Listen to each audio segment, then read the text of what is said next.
Technology update ಆಗ್ತಾ ಇದ್ದಂತೆ cyber ವಂಚಕರು ಕೂಡ ಅಪ್ಡೇಟ್ ಆಗ್ತಾನೆ ಇರ್ತಾರೆ. ಹೊಸ ವಿಧಾನದಲ್ಲಿ ಹಣ ಲೂಟಿ ಮಾಡೋದಕ್ಕೆ ಮುಂದಾಗ್ತಾ ಇರ್ತಾರೆ. ಈಗ ಇಂಥದ್ದೇ ಮತ್ತೊಂದು ವಂಚನೆ ಬಯಲಾಗಿದೆ. ಅದರ ಡೀಟೇಲ್ಸ್ ಇದೆ, ನೋಡ್ಕೊಂಡ್ಬನ್ನಿ.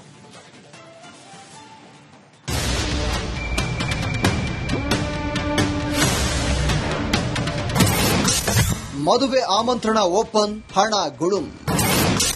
ಸ್ನೇಹಿತನ ಫೋನ್ ಹ್ಯಾಕ್, ಮೋಸ ಹೋದ ಸ್ನೇಹಿತ. ದೇವನಹಳ್ಳಿ ಮೂಲದ ರಮೇಶ್ ಅನ್ನೋರಿಗೆ ನಡೆದಂತ ವಂಚನೆ ಇದು. ಸುಮಾರು 9 ಲಕ್ಷದವರೆಗೆ ಸೈಬರ್ ವಂಚಕರು ಹಣ ಲೂಟಿ ಮಾಡಿದ್ದಾರೆ. ಯಾವುದೇ ಎಪಿಕೆ ಫೈಲ್ಗಳನ್ನ ಯಾಕೆ ಓಪನ್ ಮಾಡಬಾರದು ಅನ್ನೋದಕ್ಕೆ ಈ ಘಟನೆ ಸಾಕ್ಷಿಯಾಗಿದೆ. ಈ ಸಂಬಂಧ ಉತ್ತರ ವಿಭಾಗ ಸೆನ್ನಲ್ಲಿ ದೂರು ದಾಖಲಾಗಿದೆ. 15 ನಿಮಿಷದಲ್ಲಿ ನಡೆದಂತ ಕೃತ್ಯ ಇದು. ಎಸ್, ರಮೇಶ್ ಅವರಿಗೆ ಒಂದು ವಾಟ್ಸ್ಆಪ್ ಮೆಸೇಜ್ ಬರುತ್ತೆ. ಮ್ಯಾರೇಜ್ ಇನ್ವಿಟೇಷನ್ ಎಂಬ ಎಪಿಕೆ ಫೈಲ್ ಅದು. ಗೊತ್ತಿರುವವರ ನಂಬರ್ ಆದ ಕಾರಣ ಆ ಫೈಲ್ ಅನ್ನ ಓಪನ್ ಮಾಡಿದ್ದ ರಮೇಶ್. ಅಷ್ಟೇ, ಕೇವಲ 15 ನಿಮಿಷದಲ್ಲಿ 7 ಮೆಸೇಜ್ಗಳು ಬಂದಿವೆ. ಅದಾದ 3 ಗಂಟೆಯ ಬಳಿಕ ರಮೇಶ್ಗೆ ಗೊತ್ತಾಗದೆ ಹಣ ಕಟ್ ಆಗಿದೆ. ಹೀಗೆ 9 ಲಕ್ಷದವರೆಗೆ ಹಣ ಕಟ್ ಆಗಿದೆ.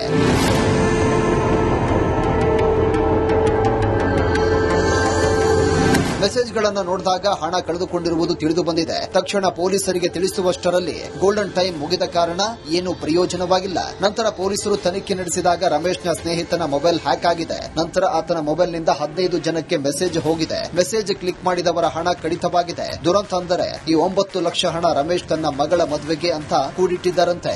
ನನಗೆ ಜುಲೈ 13ನೇ ತಾರೀಕು ಒಂದು ಸ್ನೇಹಿತನಿಂದ ಒಂದು ಎಂಗೇಜ್ಮೆಂಟ್ ಒಂದು ಕಾರ್ಡ್ ಬಂತು. ಆನ್ ಮಾಡಿ ಡೌನ್ಲೋಡ್ ಮಾಡಿದಾಗ ನಂದು ಅರ್ಧ ಗಂಟೆ ಒಳಗಡೆ ನನ್ನ ಡಾಟಾ ಎಲ್ಲಾನು ಸೈಬರ್ ವಂಚಕರಿಗೆ ಹೋಯಿತು. ವಿತಿನ್ ಅರ್ಧ ಗಂಟೆಯಲ್ಲಿ ಹಂತವಾಗಿ 7 ಸಲ ಟ್ರಾನ್ಸಾಕ್ಷನ್ ಮುಖಾಂತರ ನಂದು 9,96,658 ರೂಪಾಯಿಗಳನ್ನ ಡ್ರಾ ಮಾಡಿಬಿಟ್ಟಿದ್ದಾರೆ.